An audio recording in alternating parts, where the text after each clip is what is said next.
Henry Ford had a net worth exceeding $250 billion, an astounding fortune that positioned him among the wealthiest individuals in American history.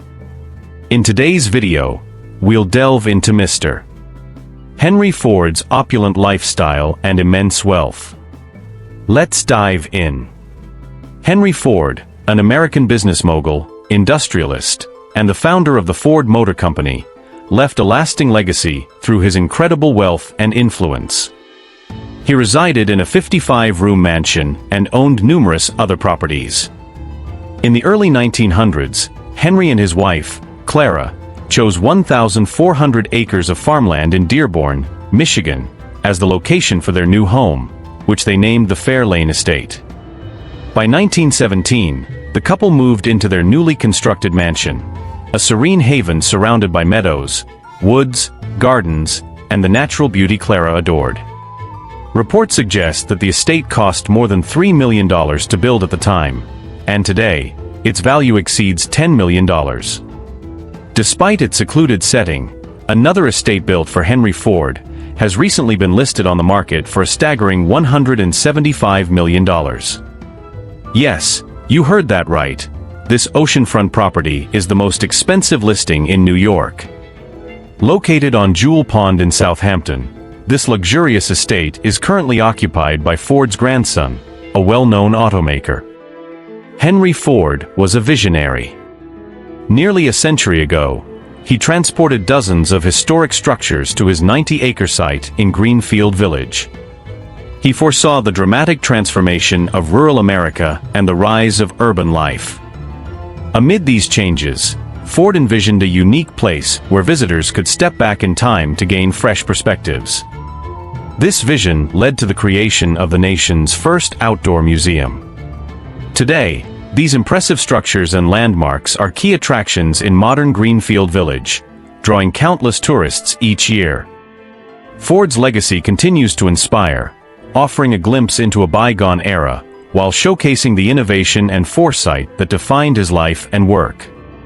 Join us as we explore more about Henry Ford's remarkable contributions and the luxurious lifestyle that his unprecedented wealth afforded him. Today, Henry Ford's properties also include notable sites such as Hank's Silk Mill, a pottery shop, a Tripp sawmill, and the Loranger grist mill. Throughout his life, Henry Ford was a loyal driver of Ford vehicles. From the moment he first drove his initial invention on the streets of Detroit, creating quite a sensation, to the era when Ford cars dominated the roads worldwide, he was always seen in a Ford. Most notably, he enjoyed driving the Ford touring car, frequently spotted navigating the streets of Detroit. In winter, Henry preferred the comfort of an enclosed Cadillac. For special occasions or when hosting numerous guests, he and his family utilized a large English Rolls-Royce limousine. This vehicle was especially useful during severe weather. Clara Ford, Henry's wife, drove an electric Detroit car in the years leading up to World War I. Many women favored electric cars during that period because they started instantly without the need for hand cranking and didn't require difficult gear shifting. Henry tried to keep it a secret that Clara wasn't driving a Ford, but the information eventually leaked. The Detroit model could run up to 80 miles on a single charge with a top speed of about 20 to 25 miles per hour, making it quite an expensive vehicle for the average person at the time. Clara owned several other expensive electric cars throughout her life, although the names of these vehicles have been lost to history due to the Ford's private lifestyle. Henry Ford's fascination with mechanical devices began with pocket watches. At the age of 14, he successfully repaired a pocket watch belonging to his schoolmate, Albert Hutchings, sparking a lifelong interest in watches. He amassed a collection of expensive timepieces, including a rare Manistee pocket watch, one of less than 20 known to exist today, which is now housed in the Henry Ford Museum. As his wealth grew, Ford developed a taste for luxurious watches. In the early 1900s, Baselworld, then known as Schweitzer Rolex, introduced the new Day-Date watch, a prized item in any billionaire's collection, and Ford acquired one of these prestigious timepieces. Ford also owned a 50-acre horse ranch, where he kept some of the most beautiful horses from around the world. He spared no expense in acquiring horses with unique genes and characteristics, particularly those imported before World War I.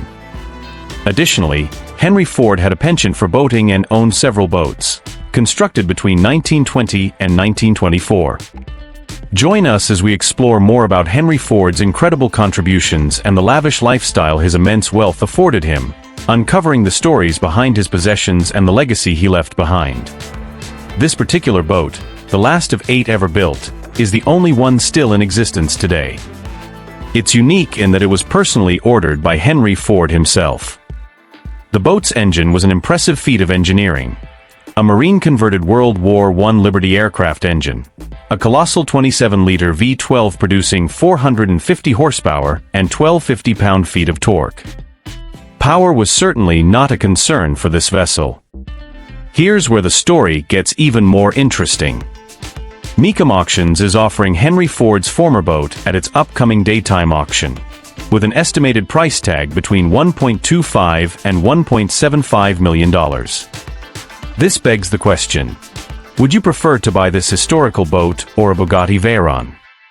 Henry Ford's philanthropic passion extended significantly to historical preservation.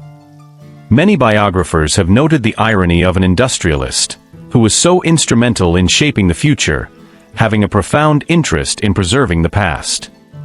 The answer lies in Ford's visionary nature and his understanding of the value of history. His interest in preservation began in 1920 when he restored his family's homestead in Dearborn. His first major project was the Wayside Inn near South Sudbury, Massachusetts, where he not only restored the inn but also rebuilt and restored the surrounding buildings at a cost of $16 million.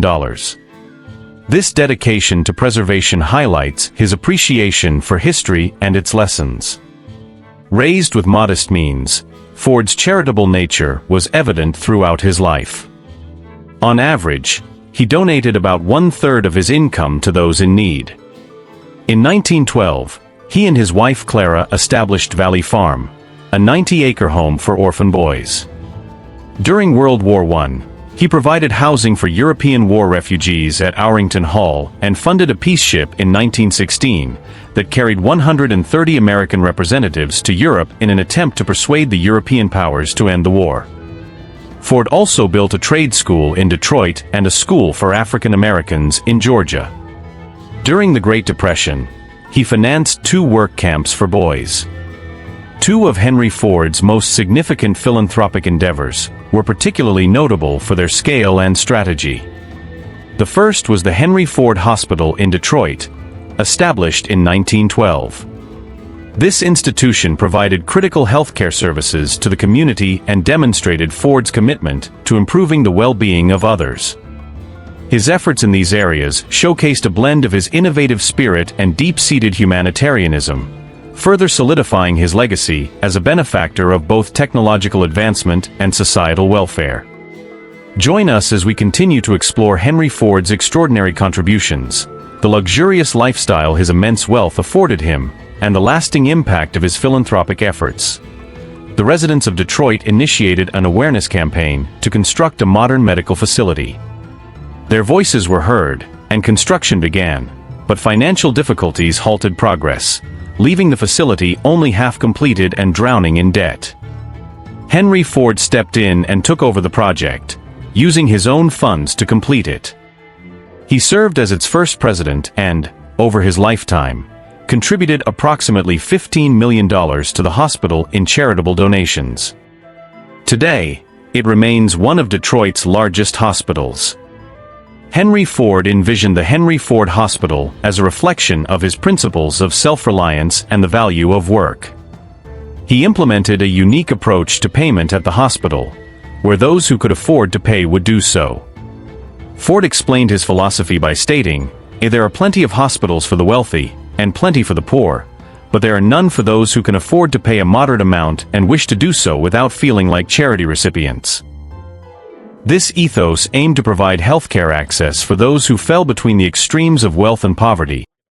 I know you want to change your financial life, so find out how you can start making money online today. But it's not easy money as they promise. We have to get our hands dirty. I'm sure if you work hard, you will prosper and achieve success. Do not waste time. Run, because the vacancies are limited and are running out. Just click the link in the first comment posted. See you there.